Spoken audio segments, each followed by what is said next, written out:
Audio Jungle.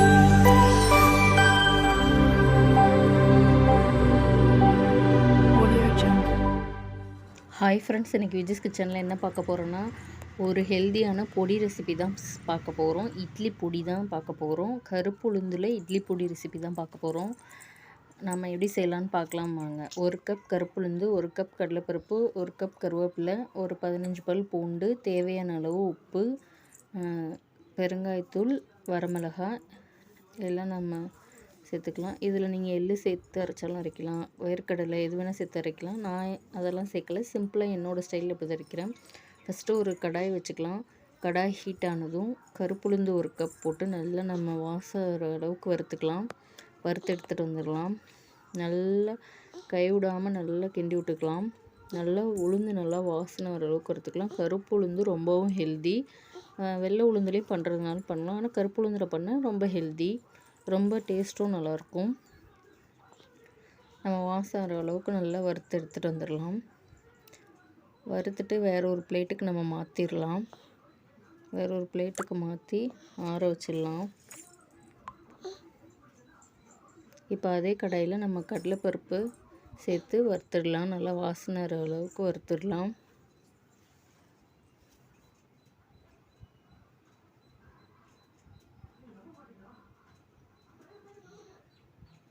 இதையும் வேற ஒரு பிளேட்டுக்கு நம்ம மாற்றிடலாம்.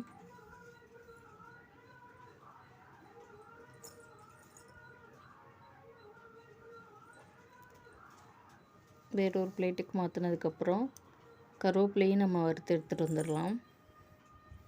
கருவேப்பிலையும் நல்லா கருவேப்பிலை உங்களுக்கு எந்த அளவுக்கு தேவையோ அந்தளவுக்கு சேர்த்துக்கலாம். கருவேப்பிலை சேர்த்தா ரொம்பவும் ஹெல்தி. இப்போ கருவேப்பிலையை சாப்பிடாதவங்களும் இப்போ பொடியில் போட்டால் எப்படி எடுக்க முடியும்? அதனால் கருவேப்பிலையும் சேர்த்து அதே கடாயில் நம்ம வரமிளகாவையும் வறுத்து எடுத்துகிட்டு வந்துடலாம். நான் இன்றைக்கி காம்போடு தான் போட்டிருக்கேன், நீங்கள் காம்பு எடுத்துகிட்டு கூட சேர்த்துக்கலாம். வரமிளகாவையும் நல்லா வறுத்து எடுத்துகிட்டு வந்துடலாம். இப்போ அதே கடாயில் பூண்டையும் நம்ம வறுத்து எடுத்துகிட்டு வந்துடலாம். ஆயில் எதுவும் சேர்க்காம தான் நம்ம வறுக்கிறோம். பூண்டையும் வறுத்து எடுத்துகிட்டு வந்துட்டு வேறு ஒரு பிளேட்டுக்கு மாற்றி நல்லா ஆற வச்சிடலாம். தேவையான அளவு உப்பு சேர்த்துக்கலாம். இந்த பொடிக்கு தேவையான அளவு உப்பு சேர்த்துட்டு நல்லா ஆற வச்சுட்டு வந்துடலாம். நல்லா ஆற வச்சுட்டு வந்ததுக்கப்புறம் மிக்ஸி ஜாருக்கு மாற்றி அரைச்சிட்டு வந்துடலாம். பெருங்காயத்தூளும் சேர்த்துக்கலாம். கட்டி பெருங்காயம் தான் கட்டி பெருங்காயம் சேர்த்துக்கலாம். நான் பெருங்காயத்தூள் தான் சேர்த்துருக்கேன். நல்லா நம்ம ஆற வச்சுட்டு வந்துடலாம்.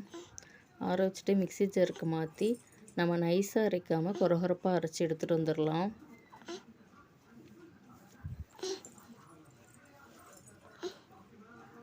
நான் இந்த அளவுக்கு பொடி கிடச்சிருக்கு பாருங்கள். நான் 250 கிராம் தான் உளுந்து கடலைப்பருப்பில் எடுத்தேன். வீடியோ பிடிச்சிருந்தா லைக் பண்ணுங்கள், ஷேர் பண்ணுங்கள், கமெண்ட் பண்ணுங்கள். மறக்காமல் விஜிஸ் கிச்சனை சப்ஸ்கிரைப் பண்ணிக்கோங்க. Thank you, tata. நெக்ஸ்ட் வீடியோவில் சந்திக்கலாம்.